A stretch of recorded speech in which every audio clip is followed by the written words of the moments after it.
Bom dia turma, bom dia Nanda, bom dia, boa tarde, né? A gente já está começando o período da tarde agora, meio-dia, inaugurando aqui nosso horário do almoço, para assim dizer, né? Olá Isa, Clarinha, sejam todos bem-vindos à live 001. Vamos lá, vamos bater nosso papo sobre bioquímica e nutrição, né? O nutricionista. Grande Caiota, excelente advogado, cursando medicina agora. Esse daí tem um futuro pela frente absurdo. E fera no surf. Caiota da Bahia. Um grande amigo. Gente, sejam todos bem-vindos. Eu queria inicialmente apresentar o projeto aqui para vocês, né? Semana passada eu falei para vocês que a gente iria iniciar os nossos encontros aqui mesmo no canal do Instagram para falar sobre bioquímica. A ideia das nossas lives é discutir bioquímica descomplicada, voltada para a nutrição, certo? Fala, Thiago, sejam todos bem-vindos, vamos lá. E nessa live de hoje, que a gente está inaugurando o nosso quadro, a gente vai falar sobre como os carboidratos podem ser convertidos em gordura. A ideia é entender a via bioquímica. A minha ideia com essa live, com essas lives, na verdade, é trazer uma via bioquímica, né? E ensinar ela para vocês de forma descomplicada e o quanto que esse conhecimento é importante para a prescrição nutricional, tá certo? Eu não quero trazer bioquímica pura, eu quero trazer bioquímica voltada para a nutrição. Eu estava pensando numa postagem, porque muita gente me pergunta, né? Professor, por que o nutricionista ou como o nutricionista vai poder usar a bioquímica? E essa pergunta ela é muito importante porque ela vai direcionar o estudo de vocês em relação à bioquímica. Porque eu vejo muita gente estudar a bioquímica de uma forma que vai dificultar a utilização do conhecimento, desse conteúdo na prática clínica. E, gente, a gente precisa da bioquímica não para ser bioquímico, mas para se tornar um nutricionista melhor, tá certo? Então, a forma como a gente estuda, principalmente o nosso foco de estudo, de entendimento, de compreensão, deve ser voltado para a prática nutricional.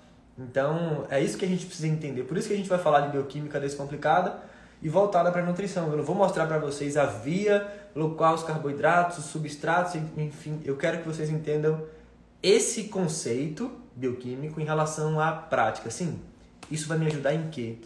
Em relação à minha prescrição nutricional, à minha atuação como nutricionista, certo? Diego, salve NutriSurf! Exatamente, para quem não sabe, né? Eu sou surfista desde os meus 10 anos. Olha a cara, eu tenho só 30 anos, olha a cara como já tá. É sol, imagina, já vai fazer 20, tenho 20 anos de surf. Mas vamos lá. Para essa aula eu não preparei nenhum material. E a ideia inicial é que eu não traga no material aqui, que a gente bata um papo, discute, tire as dúvidas para vocês, tá certo? Mas, se preciso, futuramente, para os próximos encontros, eu preparo um material para a gente discutir aqui, tá certo? Então, eu quero ver como é que vai funcionar a dinâmica do nosso bate-papo aqui, o entendimento de vocês em relação ao conteúdo que a gente vai estar abordando e como é que a gente vai passar isso de uma forma mais clara. Inicialmente, a gente vai discutir, vocês podem interagir, mandar as perguntas de vocês aqui, para a gente discutir ainda mais e para que eu consiga tirar as dúvidas em relação ao que vocês esperam, tá certo? Vamos lá. A ideia dessa aula de hoje, a gente vai falar de uma via, né, como eu falei, uma via bioquímica descomplicada voltada para a nutrição. E qual a via que a gente vai discutir hoje? A via que a gente vai discutir hoje, né, que converte carboidrato em gordura, é a via chamada de síntese de novo de lipídios.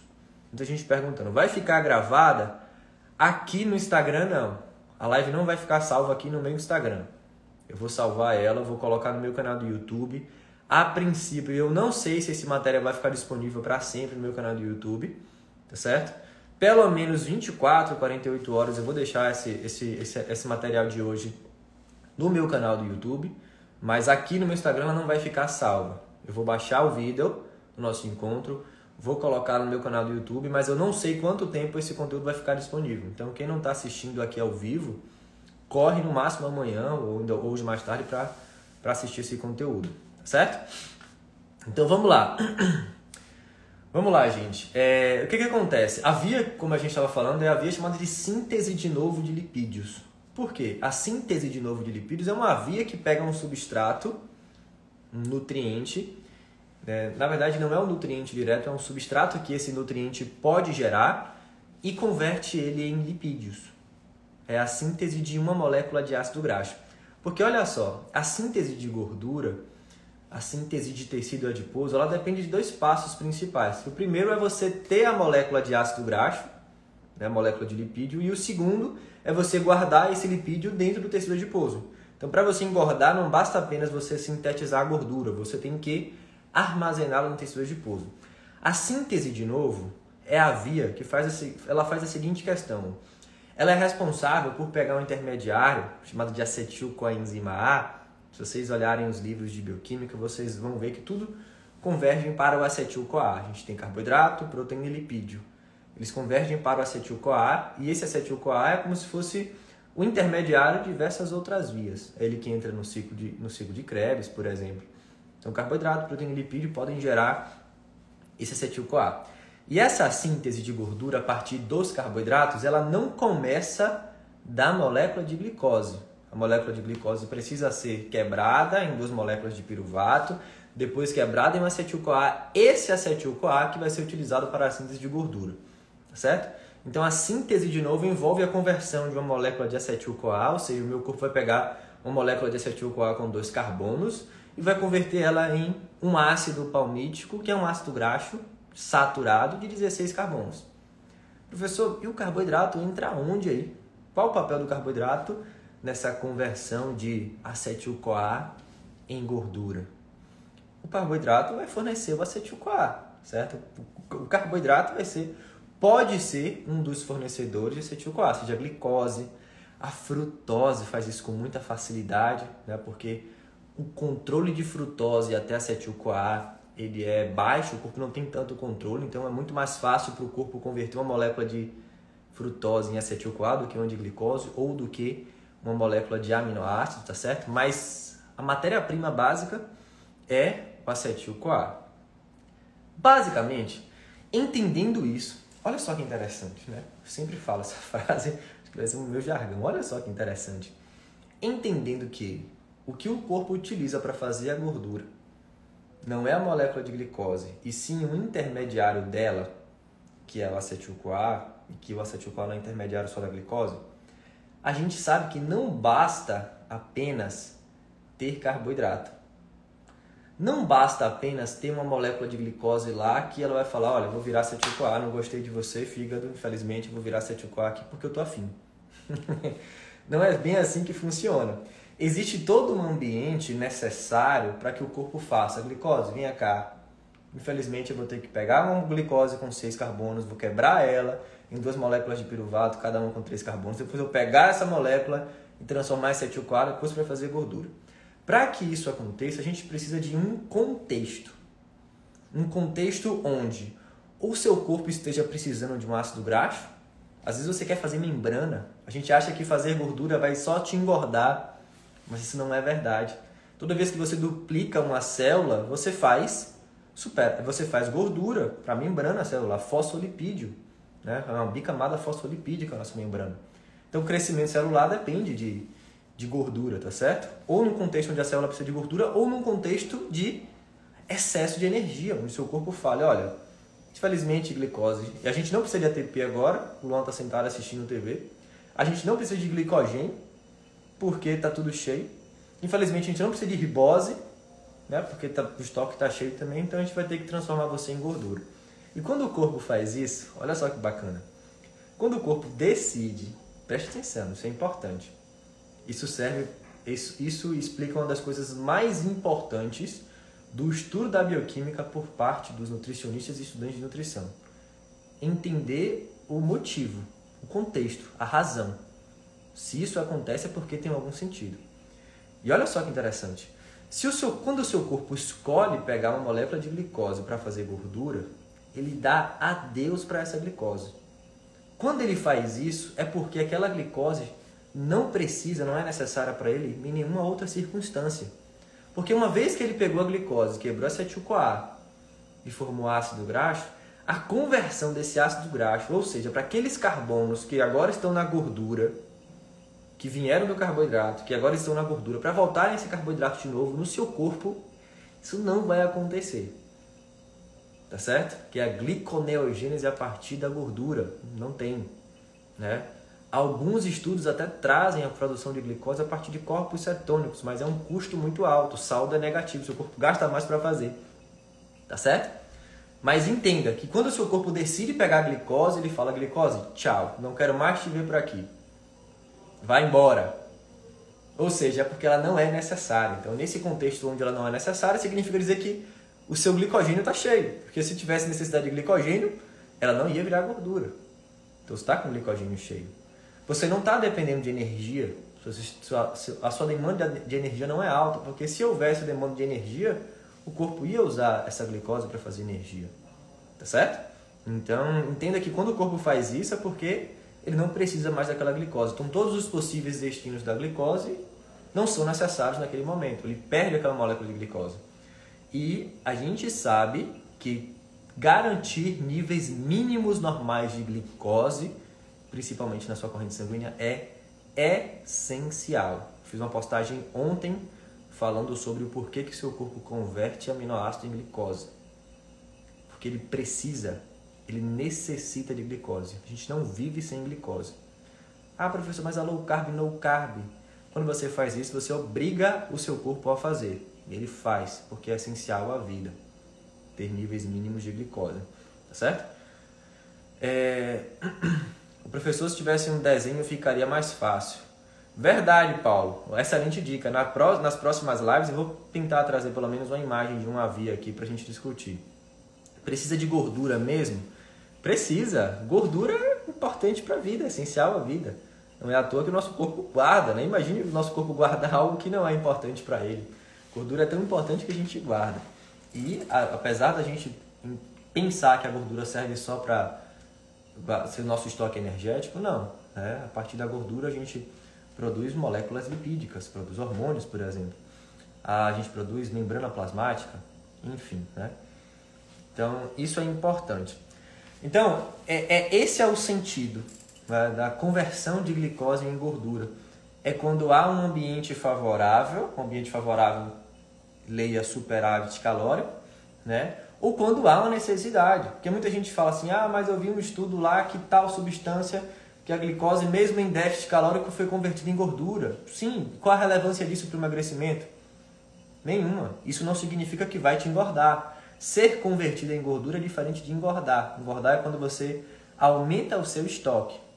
Tá certo? Como assim, professor? Então quer dizer que eu posso converter uma molécula de glicose em gordura e não engordar? Pode.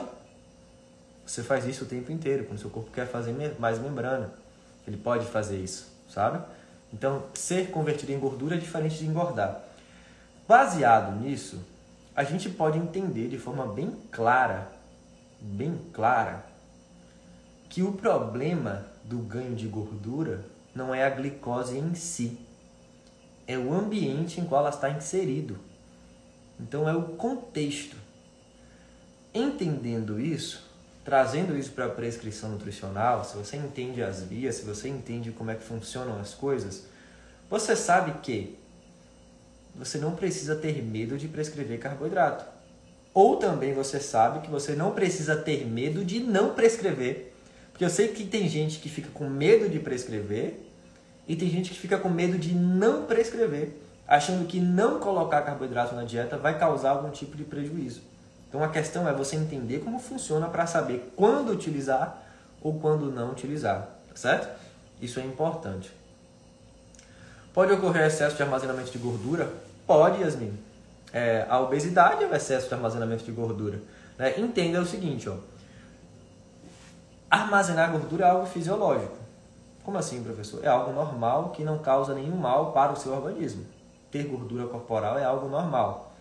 Não é à toa que existe um tecido adiposo, totalmente especializado, né? Um tipo de célula que foi especializado, diferenciado em armazenar gordura.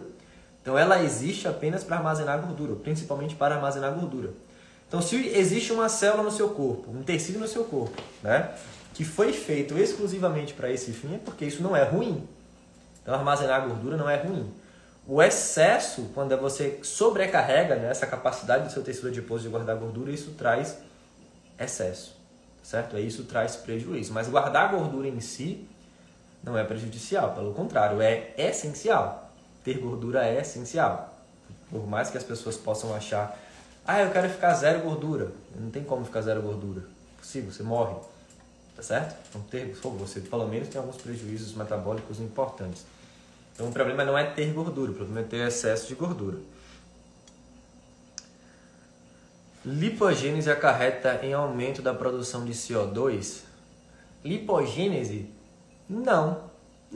O que acarreta, né, o aumento de CO2, o aumento do consumo de oxigênio, é a lipólise e a oxidação, quando você utiliza mais ácidos graxos como fonte de energia, porque essa utilização depende de oxigênio, consequentemente você vai produzir mais CO2, certo?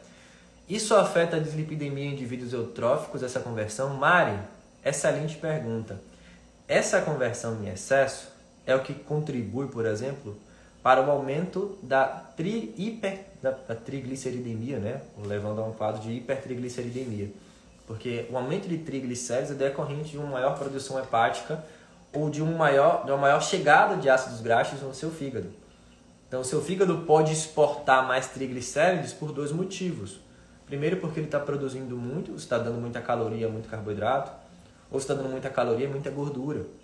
Quando chega muita gordura via quilomicrons remanescentes, você pode falar sobre metabolismo lipídico depois, ou seja, quando vem muita gordura da dieta, ela também, o restante vai para o fígado, sobrecarrega o fígado empacota e exporta tudo.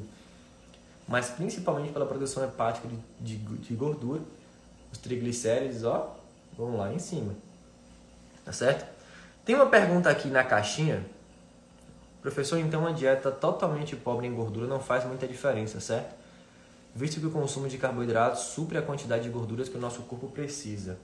Nívia, não é bem assim. Por quê?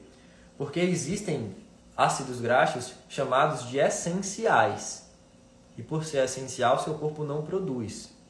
O ácido graxo ômega 6 e ômega 3, os ácidos graxos, né, ômega 3 e ômega 6 é uma classificação de diferentes ácidos graxos, né? Eles são essenciais, seu corpo não produz. E são importantes para o funcionamento. Então, zero gordura não é interessante. Até porque, se você dá uma dieta zero gordura, você vai sobrecarregar seu fígado para produzir muita gordura para as necessidades básicas. Então, eu não recomendo fazer isso. Certo? O que aconteceria para ter o excesso de armazenamento? Dieta hipercalórica. O carboidrato só é convertido em gordura a ponto de engordar se houver superávit calórico. Eu fiz uma postagem recente, né, com uma pergunta, com uma resposta sensacional do Matheus Passos, nutricionista que está comigo na comunidade, nos meus cursos, onde ele explicou o papel da insulina no ganho de gordura corporal. A insulina é um hormônio que estimula as enzimas que vão fazer gordura, né? Mas a insulina não cria substrato, ela não cria acetil-CoA. Ela só fala assim para as enzimas: enzimas, vamos trabalhar mais, mas para a enzima ser estimulada e conseguir trabalhar mais, ela precisa de mais substrato. Então, por mais que você tenha muita insulina, se não houver substrato, matéria-prima, você não engorda. Então, a insulina, ela medeia o processo, né? Ela não faz com que a gordura aconteça, ela estimula dentro de um ambiente favorável. Se o ambiente não for favorável, o papel da insulina é clinicamente irrelevante, porque ela vai estimular uma enzima que não vai ter matéria-prima para trabalhar, né? É igual um pedreiro um engenheiro está numa obra, orientando o pedreiro, né, para fazer as coisas, e não tem bloco para construir um muro. Como é que vai funcionar? Não tem cimento. Tem como funcionar. Professor, uma dúvida. Quando a glicose não se faz necessária, é transformada em gordura armazenada no tecido adiposo? Não entendi. Não sei se isso foi uma pergunta ou foi uma afirmação. Quando ela não é mais necessária, você armazena ela, né? Você não vai jogar ela fora, você vai armazenar ela em forma de gordura, como se fosse uma reserva que o seu corpo faz para o banco, né? Prof, uma porcentagem de conversão dos carboidratos em lipídios, tipo tantos gramas. Esther, depende do ambiente. Depende do ambiente, não tem como saber, né? Depende do ambiente. Como assim o ambiente, professor? Se há um superávit calórico ou não. Se você está num ambiente onde tem muita caloria, a maior parte. Mas você quer saber, eu aumentei 100 calorias a mais. Quanto de carboidrato vai ser convertido em gordura? Dá para saber? Não dá para saber. Porque se você for mais ativo ou menos ativo, né? Se você for insulino resistente ou menos insulino resistente, isso tudo vai mudar. Então não dá para saber. Gente, trabalhar com dados, como é que eu posso dizer, exatos na biologia é impossível. É impossível. A gente tenta, através de fórmulas, né, estimar, mas o seu paciente pode receber de forma... isso pode acontecer diferente no seu paciente. Não dá pra gente... Desconfiem quando a gente traz números exatos, né? Quando trazem números exatos. Se você tirar X calorias, você vai emagrecer tanto. O próprio, inclusive, essa semana, ou hoje, na verdade, terça-feira, Rafael liberou uma aula na comunidade, né, do artigo do professor Kevin Hall, que é o modelo dinâmico do emagrecimento, né, que ele fez umas contas lá, uns cálculos, para estimar o quanto de gordura o quanto de calorias você precisa restringir para que o emagrecimento aconteça em determinado período. Nesse próprio cálculo do professor Hall, né, tem uma margem de erro do quanto que pode acontecer essa variação de ganho ou perda de peso. Então não dá para saber. Biologia é diferente, não funciona assim. Porque isso na bioquímica também, né? Uma via ela não acontece sozinha. Enquanto a glicólise está acontecendo em inúmeras outras vias em seu corpo. E tudo pode interferir, né? Demônio é o carboidrato para a maioria. É verdade, isso aí é verdade. A gordura corporal ajuda a proteger os órgãos, mantém... Também, exatamente. Nosso organismo irá utilizar aminoácidos como ATP quando consumidos pouco carboidrato? Pode utilizar sim, Lipe.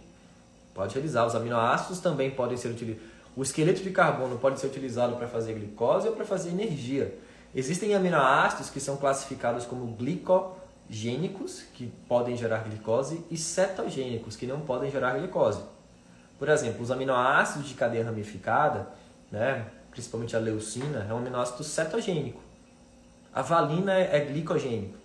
Mas, por exemplo, a leucina, que é um aminoácido de cadeia ramificada, ela é metabolizada, o esqueleto de carbono gera acetil-CoA e gera energia no seu músculo. Certo? O seu músculo tem a maior parte das enzimas que metabolizam os BCAAs. Gente, tem uma pergunta aqui na caixinha. Ó. Essa pergunta aqui é sensacional. Tá certo? O acúmulo de gordura é devido ao excesso de carboidrato simples ou complexo? Os dois. Seja uma dieta rica em carbos simples ou complexo, ela pode gerar gordura. O corpo não diferencia. Sabe por quê? Uma vez que isso é fisiologia da digestão. Você pode digerir o carboidrato mais complexo do mundo, um amido complexo. Ao final do processo digestivo vão gerar glicose. Todos os carboidratos da dieta, ao final do processo digestivo, vão formar glicose, frutose ou galactose. O que vai mudar, professor, entre eles? A velocidade com que esse carboidrato é digerido e absorvido, né? Isso impacta no índice glicêmico, por exemplo, na resposta glicêmica, e a presença de outros nutrientes. Então, o excesso de qualquer tipo de carboidrato complexo ou refinado, ou simples, integral refinado, pode ser estocado. É óbvio que os integrais, né? Não digo nem os complexos, mas os integrais, né? Há uma diferença entre complexo, refinado, integral. Simples e refinado não é a mesma coisa. Fruta é um carboidrato refinado. Fruta é um carboidrato simples e integral. Tá certo? Mas entenda que qualquer tipo de carboidrato pode, em excesso, pode gerar gordura. Então quer dizer que as frutas podem? Podem. Mas é mais difícil quando os carboidratos são integrais, porque a densidade de carboidrato por peso do alimento é menor. Então, para você comer, sei lá, 500 gramas de carboidrato de maçã, você vai ter que comer muita maçã. Mas se você atingir essa cota, você vai engordar. Tá certo? É claro que, professor, mas nos integrais a gente tem fibras, vitaminas, minerais, compostos bioativos. Exatamente. Você pode ganhar peso comendo carboidratos integrais, mas os prejuízos metabólicos serão maiores quando você consome carboidratos refinados. Porque os integrais têm nutrientes e substâncias que vão auxiliar no funcionamento do seu organismo. Vou dar um exemplo.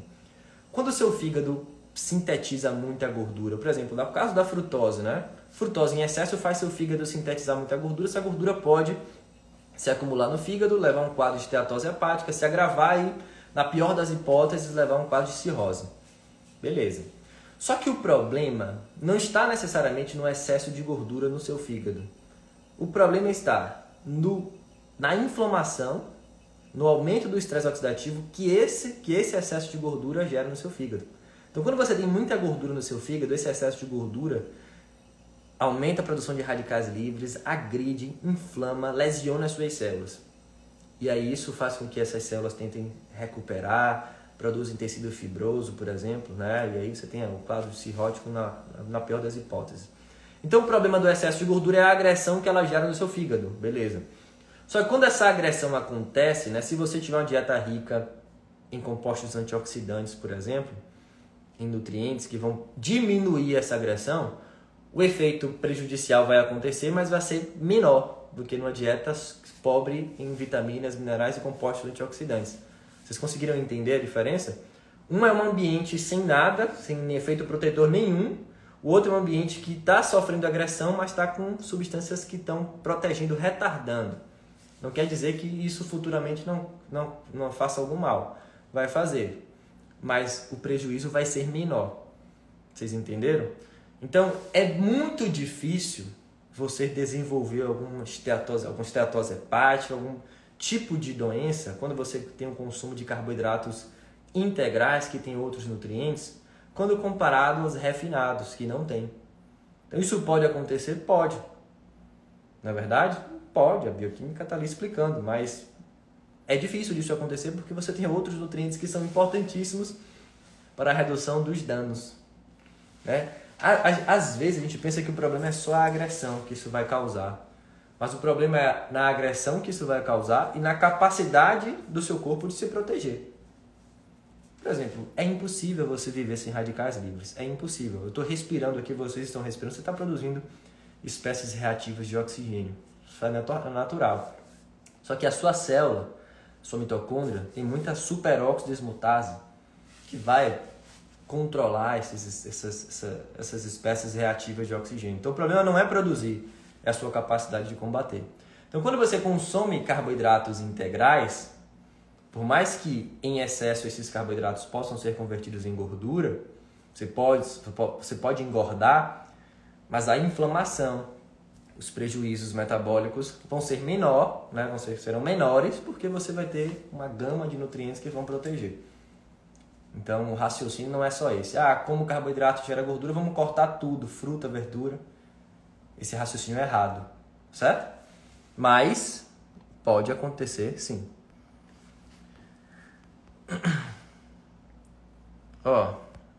Deixa eu colocar outra pergunta aqui,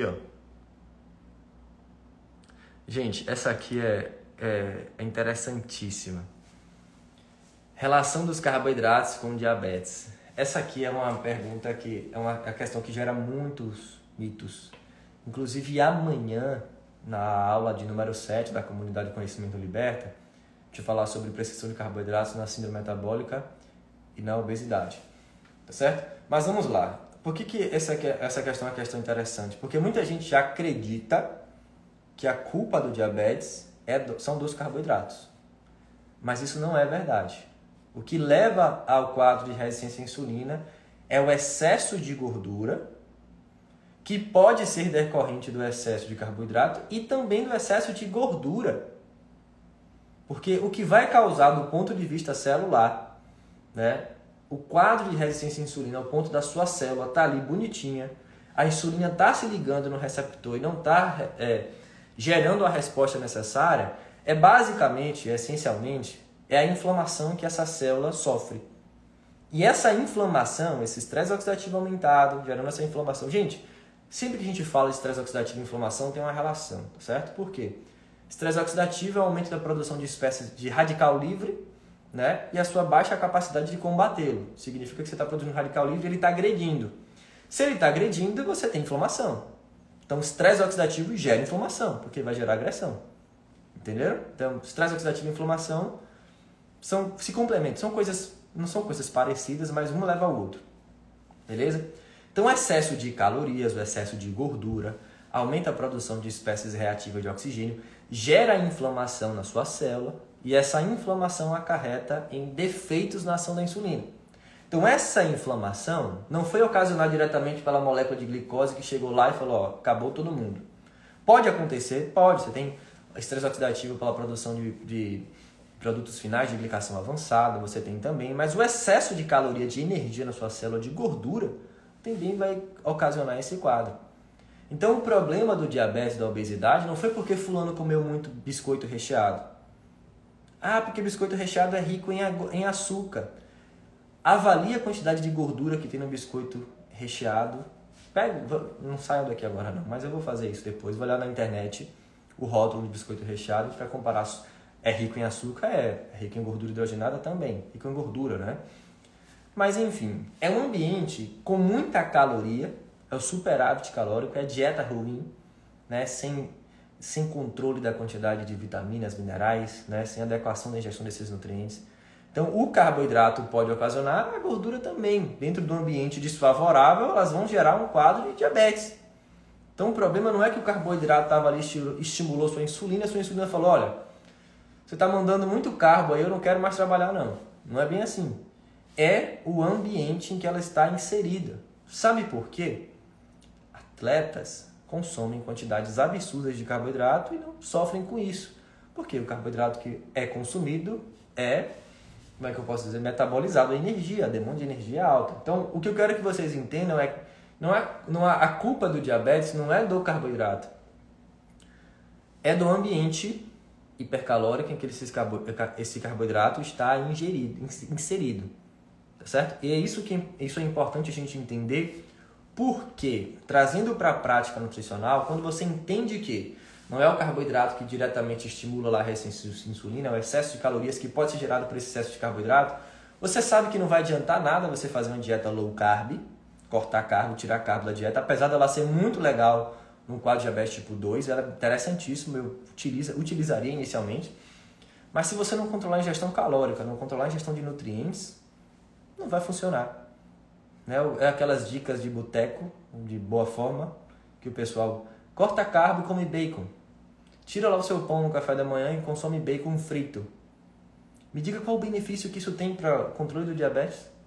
Ah, você vai diminuir a demanda de insulina quando você tira o pão, beleza. Mas você vai dar gordura em excesso, caloria em excesso, que vai piorar o quadro inflamatório. Não é a gordura que vai gerar inflamação direta, não. O quadro vai gerar excesso de caloria e vai acabar piorando a saúde do seu paciente de qualquer jeito. Por isso que é importante, por isso que eu trago aqui para vocês esse conteúdo de bioquímica voltado para a prática nutricional. Tá certo? Então, isso que é importante a gente entender. Então, o problema não são os carboidratos diretamente. É o ambiente hipercalórico que é ocasionado, né, com o consumo excessivo de carboidrato, que também pode ser gerado com o consumo excessivo de gordura. Em modelo animal, olha só que interessante, em modelo animal, o diabetes, né, para ser estudado, pode ser induzido por medicamentos, pode ser induzido por alguma alteração genética, ou pode ser induzido por dieta. A ração dos animais, quando isso acontece para induzir diabetes, é rica em lipídio. Por quê? Porque é muito mais fácil você gerar superávit calórico com lipídio. Aí coloca uma dieta lá riquíssima em lipídio, os animais desenvolvem resistência à insulina e diabetes. E aí isso é estudado do ponto de vista nutricional. Poderia ser com carbo? Poderia. Só que lipídio tem duas vezes mais calorias do que os carboidratos têm. Tá certo? Professor, pode explicar melhor sobre esse ambiente onde ele está inserido quando eu falo de gordura e carbo? Luquinha, eu falo do ambiente hipercalórico. Por exemplo, você comer um biscoito recheado, quando você tem uma dieta balanceada, é uma coisa. Você comer biscoito recheado de manhã, comer porcaria de tarde, né? Você tem uma dieta totalmente ruim e você consome 3 biscoitos recheados, é um ambiente. Quando você tem uma dieta totalmente adequada e você consome o mesmo biscoito recheado, é outro ambiente. Então, o que eu quero que vocês entendam. É uma dieta rica em carboidrato. Em qual ambiente? Em qual contexto? É um contexto de um sedentário que consome batata frita, consome pão branco, consome um monte de coisa, né, industrializada, por assim dizer. E o outro é um ambiente onde um atleta que gasta muito ATP, gasta muita energia. São contextos diferentes, sabe? Isa, cadê a sua pergunta? Deixa eu ver. Em jejum, o glucagon e o cortisol vão auxiliar na lipólise, proteólise e glicólise, né? Elas acontecem juntas, mas tem alguma via que se sobressai? Isa, em jejum você vai ter a ação do glucagon e do cortisol sobre a lipólise, proteólise e glicólise. Elas vão acontecer por quê? Porque o contexto requer maior mobilização de energia. Qual a via vai mais se sobressair? Depende. Se você tiver de glicogênio adequado, a proteólise vai ser reduzida, né? Então, por quê? Você vai ter a ação do glucagon, quebrando glicose, e a glicemia sendo mantida. Se você tiver glicogênio, o glucagon vai lá quebrar seu glicogênio no seu fígado, manter a sua glicemia vai ser mantida, o cortisol não vai ter um efeito tão intenso. Mas se você tiver pouco glicogênio, você libera glucagon, a sua glicemia não cai, não aumenta muito, aí o cortisol vai ter que agir e estimular a proteólise para manter a sua glicemia, tá certo? Depende da situação. O que a gente precisa entender é o contexto. Porque você pode fazer em jejum uma dieta low carb, uma dieta pode ser um jejum noturno, onde você comer muito carboidrato no outro dia, sabe? Deixa eu ver aqui, ó. Para SOP com resistência à insulina, qual o ideal de carbo? Cecília, o ideal, alguns estudos discutem muito a restrição de carbo em SOP. É síndrome do ovário policístico, porque é uma condição que está associada ao quadro de resistência à insulina, tá certo? Mas o ideal de carbo ainda vai depender. Que pessoa é essa que a gente está falando? É uma pessoa sedentária? É uma pessoa ativa? Se a pessoa for sedentária, a ingestão de carbo dela vai ter que ser reduzida. Pelo fato dela ser sedentária e pelo fato dela ter um quadro de resistência à insulina.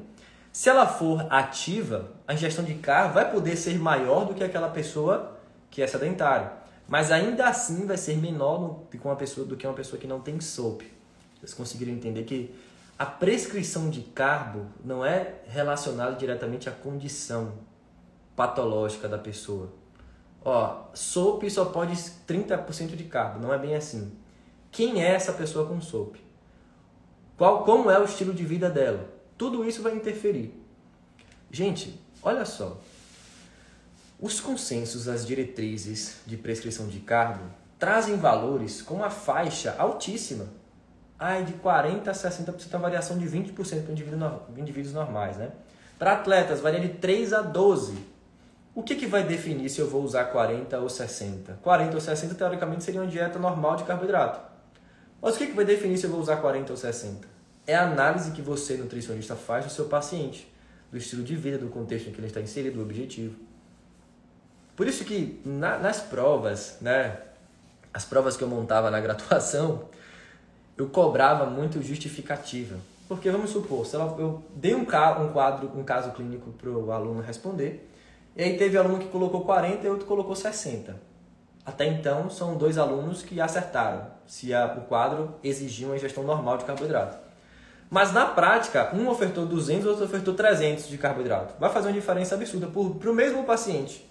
Aí eu quero que o aluno justifique o porquê que ele escolheu 40, que estaria dentro da faixa adequada, mas o porquê que ele fez isso. Eu quero entender o contexto. Para ele justificar, baseado no caso, sim, no estilo de vida do paciente, no gasto do paciente e tal, eu prescrevi isso. Beleza. Podem ser variações muito grandes, né? Mas se a justificativa for aceitável para o caso, a nota pode ser alta. Então entenda que não é assim, tudo bem, é 40% para todo mundo, por quê? Essa é a parte, não seria a parte, de certa forma é uma parte complicada, porque requer um olhar mais prático, né? Uma experiência maior por parte do nutricionista. É isso que falta às vezes nos recém-informados. Eles não têm essa noção. 40% a 60% você traz com dado teórico, a orientação massa, beleza, 40% a 60%. Mas e agora? O que é que eu vou fazer com o meu paciente? É 40% ou é 60%? Ou é 55%? Ou é 57%? Ou é 45%? Aí você vai ter que ter aquele olhar na prática de avaliar o estilo de vida, perguntar como é que funciona o dia a dia dele, o tipo de treino, né, o objetivo dele, para tudo você casar com tudo e aí você conseguir adequar a prescrição. Qual a melhor fórmula de estimular a lipólise? Treino. Isso é engraçado, porque hoje eu vi eu não lembro se eu não vi, foi no perfil de um nutricionista. Eu não lembro, né? Eu sei que falou de alguma fórmula lá, de alguns nutrientes que estimulam a biogênese mitocondrial. Ah, porque você tem que estimular suas mitocôndrias a trabalhar melhor, a fazer oxidação, beleza. Aí você vai no perfil da pessoa e a pessoa não treina direito.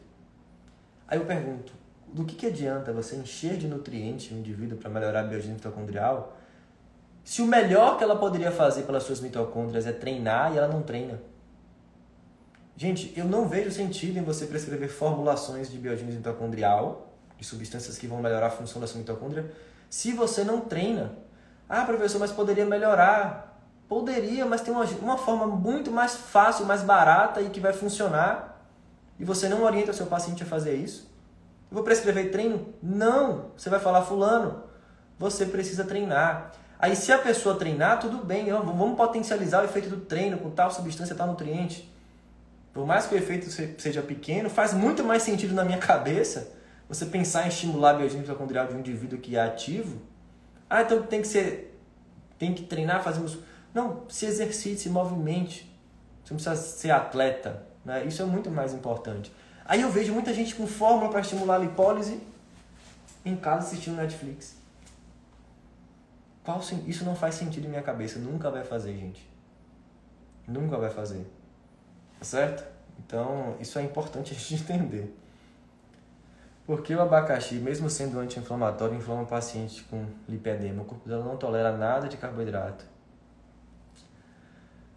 Josefa, eu não sei. Não conheço o efeito do abacaxi nessa situação dessa paciente. Nem muito menos dessa relação com a inflamação no caso dela. Não sei se a resposta é direta de um alimento gerando inflamação, é alergia a algum composto, alguma substância desse alimento. Certo? Eu não saberia te responder nisso daí, não.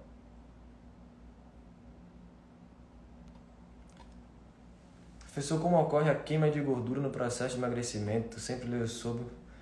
Luquinha, quando você começa a emagrecer, quando você começa a gerar déficit calórico, né, comer menos e gastar mais, o seu saldo fica negativo, o seu corpo fala, opa, vou ter que ir no banco lá, tirar as minhas reservas, ele vai lá no centro de pouso, mobiliza e queima essa gordura na mitocôndria.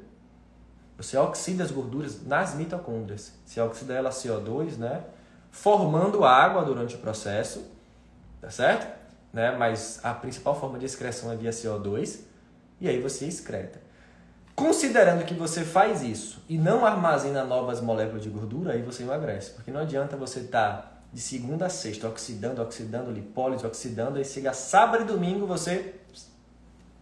cerveja, churrasco, lasanha, sorvete. Aí você passou a semana inteira fazendo lipólise, oxidação, chega sábado e domingo, a depender das condições, né? Tem gente que não chuta o balde, não, chuta a bacia. E aí acaba com tudo. Então, o emagrecimento não é decorrente de uma lipólise de oxidação aumentada. É decorrente do saldo entre o quanto que você faz de lipólise e oxidação e você faz de lipogênese. Tá certo? Paciente compulsiva, se comer, dispara a compulsão. Glicose 115, ou seja, pré-diabética com obesidade. Melhor insistir no carbo. Luiz, aí é complicada, né? Paciente insulina resistente. A gente vai falar sobre isso na aula, eu vou explicar o porquê na aula de amanhã, né, para o pessoal do grupo da comunidade Conhecimento Liberta. Mas paciente insulina resistente, inicialmente, até você ter controle da sensibilidade à insulina, a melhor estratégia que você faz é reduzir a ingestão de carbo. É reduzir. Essa é a melhor estratégia porque se ele está com quadro de resistência à insulina instalado, ele está com prejuízo no metabolismo da glicose. Então você tem que melhorar isso.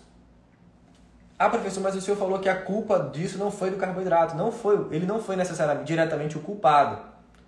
Mas agora o corpo não está com capacidade de metabolizar ele de forma adequada. Então até isso melhorar, você diminui a ingestão de carbo. Depois que você melhorar o quadro, o paciente perder peso, perder gordura abdominal principalmente, começar a se exercitar e você pensa em subir carbo.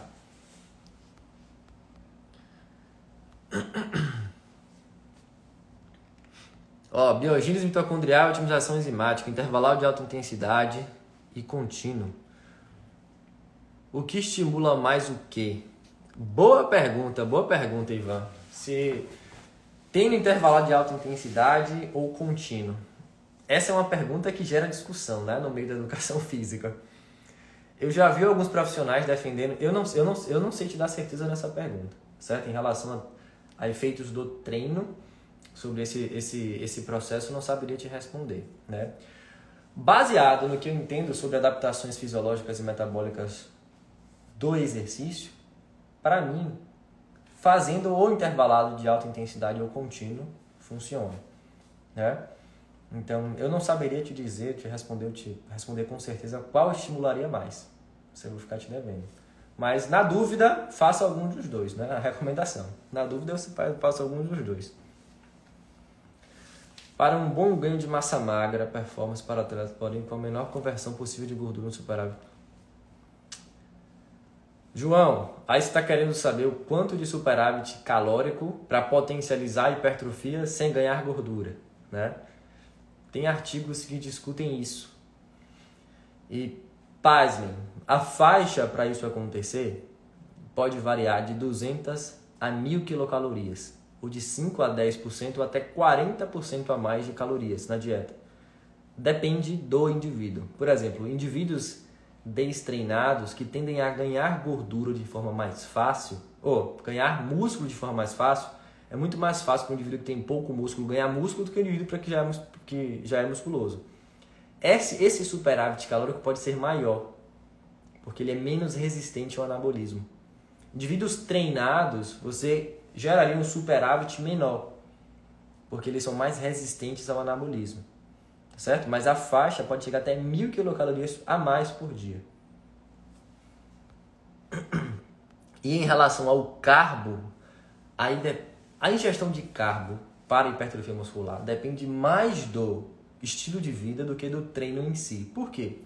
Não é todo mundo que faz treinos com volumes altos, tipo bodybuilder, né? Eu já atendi indivíduos que tinham que comer muito carbo por isso. Mas a ingestão de carbo na musculação está muito mais relacionada a volume de treino do que a intensidade em si. Porque volume de treino entenda como tempo de trabalho total, de contração muscular. Quanto mais séries você faz, mais exercícios, mais repetições, quanto mais a sua musculatura trabalha, maior teoricamente é o seu volume. Então isso faz com que você gaste mais glicogênio. Isso vai fazer com que a sua demanda de carboidrato seja maior. Mas a maioria das pessoas não treinam com volume alto, certo?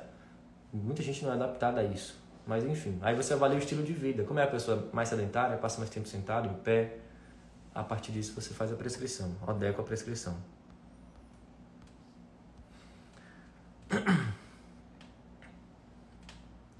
Pergunta interessante.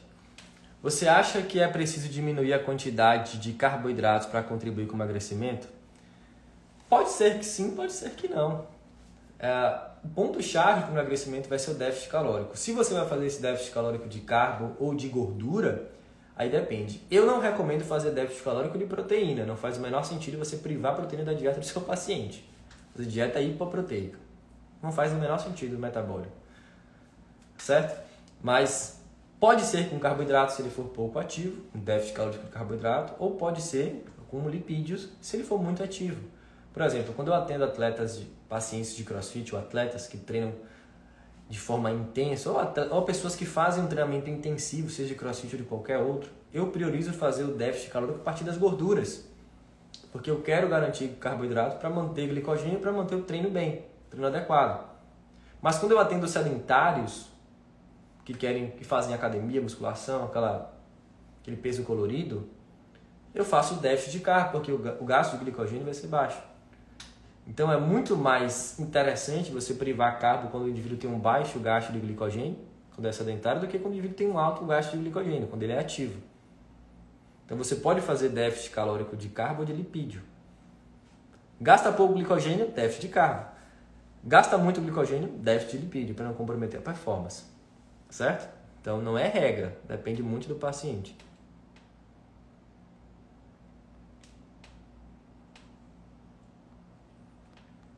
Deixa eu ver se tem mais aqui, ó.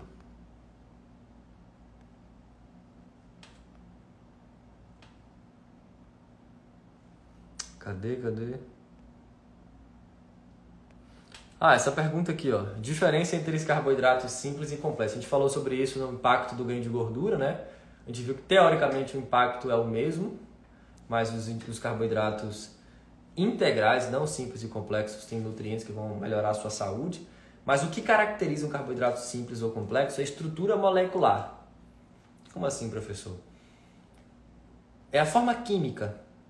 Carboidratos simples apresentam mono e disacarídeos.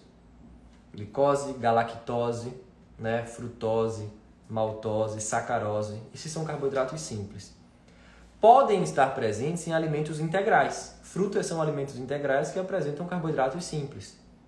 Carboidratos complexos, amido. Né? Amido é o carboidrato complexo, que pode estar presente no alimento refinado. Tapioca é rica em amido, apesar de parte desse amido ser dextrinizado, ser quebrado o grânulo de amido. Mas enfim, o que caracteriza um carboidrato simples ou complexo é a sua estrutura química. O simples é mono e disacarídeos. Os complexos são os polissacarídeos, que podem ser integrais ou refinados. Integral e refinado é uma classificação em relação ao processamento do alimento. Simples e complexo é uma classificação em relação à estrutura química do carboidrato. Tá certo? E de alto ou baixo índice glicêmico é uma classificação a partir do impacto da glicemia na resposta glicêmica. Muita gente confunde essas classificações, tá certo? Essa pergunta aqui é interessante, ó. Quanto de déficit calórico aproximadamente para o emagrecimento? De forma geral, para você garantir emagrecimento, o déficit calórico pode ser de 500 a 1.000 quilocalorias. Isso é bem provável que você alcance emagrecimento se você ofertar um déficit de 500 a 1.000 quilocalorias. Mas, para você fazer um cálculo baseado no modelo dinâmico do estudo do professor Hall, você pode utilizar a calculadora chamada de Body Weight Planner, certo? Que você coloca os dados do indivíduo, o tempo que ele tem para emagrecimento, né, ele vai te dar um valor aproximado de déficit calórico que você precisa fazer. Esse artigo eu acabei de liberar hoje na área de membros, né, da comunidade do Conhecimento Liberta, lá o pessoal pode ter acesso a esse artigo. Rafael traduziu, discutiu, interpretou, né, tem um PDF lá do passo a passo de como utilizar essa planilha, que é o modelo dinâmico do emagrecimento. O VENTA, né, que é o valor energético do estudo de pouso, é o modelo estático, que não funciona. O modelo dinâmico é outra coisa. As lives serão sempre às 12? Inicialmente sim, tá certo? Inicialmente serão sempre às 12 horas.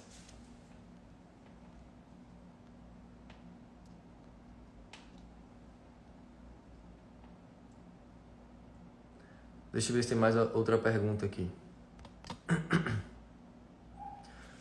Em que ponto a aveia é prejudicial para o diabético? Nenhum.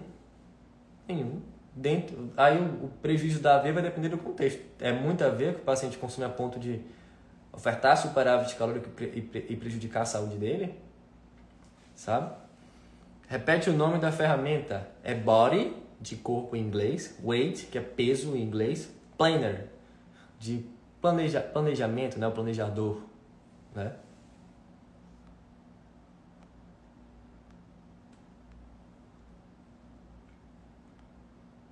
Aí, o cálculo calórico em relação a saber quanto de carboidrato, proteína e lipídio não existe. Aí é você avaliando as necessidades do seu paciente. Como eu falei, o paciente vai chegar no seu consultório, você vai ter uma noção de quanto de déficit calórico você vai fazer nele. Você pode usar o aplicativo para ter uma estimativa. E se vai ser mais carbo ou mais lipídio que você vai restringir, aí é uma análise que você vai ter que fazer do estilo de vida e do objetivo do seu paciente. Não é fixo. Tá certo?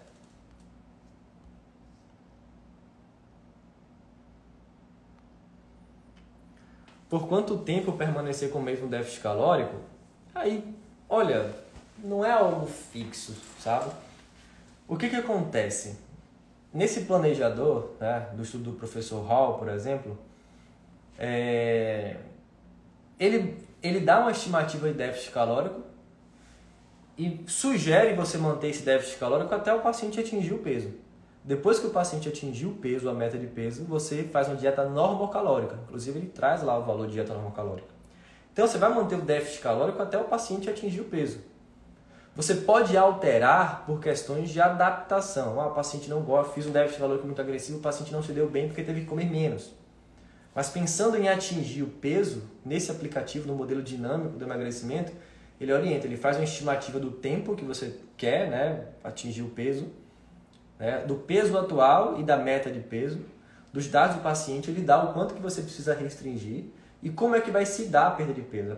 Você vai ter uma perda de peso inicial rápida, depois ela vai sendo reduzida até você atingir a meta, sabe? Então, enquanto você ainda não atingiu a meta de peso, você mantém o déficit calórico. Se o paciente não se adequou, você muda. Não por questões metabólicas, fisiológicas, mas por questões de adequação, adaptação. Não adianta você estar com déficit calórico bonitinho no papel e o paciente não seguir.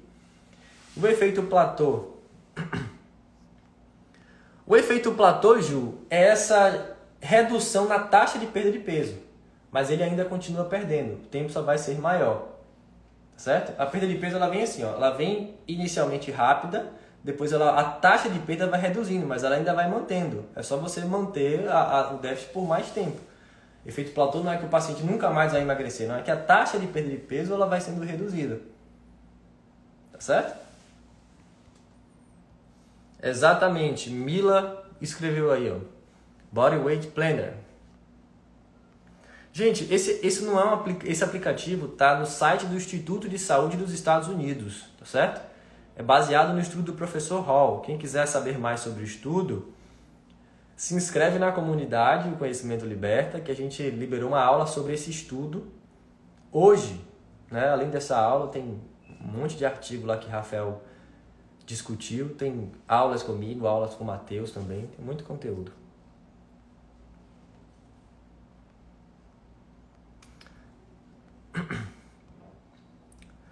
Gente, nosso bate-papo vai chegar ao fim, tá certo?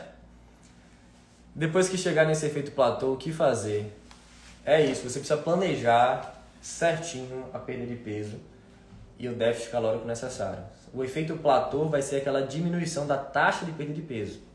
Ou seja, ao invés de perder 1 quilo por mês, você vai perder agora só meio quilo. Mas você ainda vai estar perdendo, só vai demorar mais. Certo? Então, manter o foco. Amanhã nós estaremos aqui para a live número 2. Lembrando que essa live não vai ficar salva aqui. Eu vou baixar o vídeo dela e vou disponibilizar lá no meu canal do YouTube. Certo? As lives não ficarão salvas aqui. Se alguém mandou alguma pergunta e eu não respondi, se quiser me mandar no direct, fiquem à vontade. Eu coloquem lá na caixinha, certo? Que depois, mais tarde, aqui eu vou responder as perguntas da caixinha. Amanhã nós estaremos aqui mais uma vez. Amanhã vai ter outra via bioquímica para a gente abordar e também a relação dela com a nutrição, certo? Então, mais uma vez, muito obrigado pela presença de vocês aqui, pela participação. E se eu não respondi alguma pergunta, manda lá no direct ou manda na caixinha de perguntas que tá lá nos meus stories. Certo, gente? Mais uma vez, muito obrigado pela presença. Amanhã, meio-dia, aqui. Ju, boa ideia, boa ideia. Vou colocar, como esse vai ser um projeto que vai estar acontecendo sempre, né? Sempre a gente vai estar aqui, se Deus quiser, e Ele vai permitir. Terça, quarta e quinta, meio-dia, a gente vai ter um encontro aqui, uma hora de duração, com um tema, né? Perguntas e respostas nesse tema. E eu vou salvar todas essas lives e vou colocar na comunidade. Então, os membros da comunidade terão acesso vitalício, não enquanto fizer parte da comunidade. Tá certo? No YouTube, ela vai também para o YouTube para todo mundo, mas não vai ficar sempre disponível lá no meu canal do YouTube. Eu não sei se vai ficar lá 24, 48 horas. Certo? Então é isso, gente. Até amanhã, meio-dia. Um grande abraço. Bom trabalho para quem vai trabalhar, bons estudos, bom almoço para quem ainda não almoçou. Ainda não almocei. Vou almoçar agora. Mais tarde tem treino. Segundo round do treino. Tchau, tchau. Até amanhã.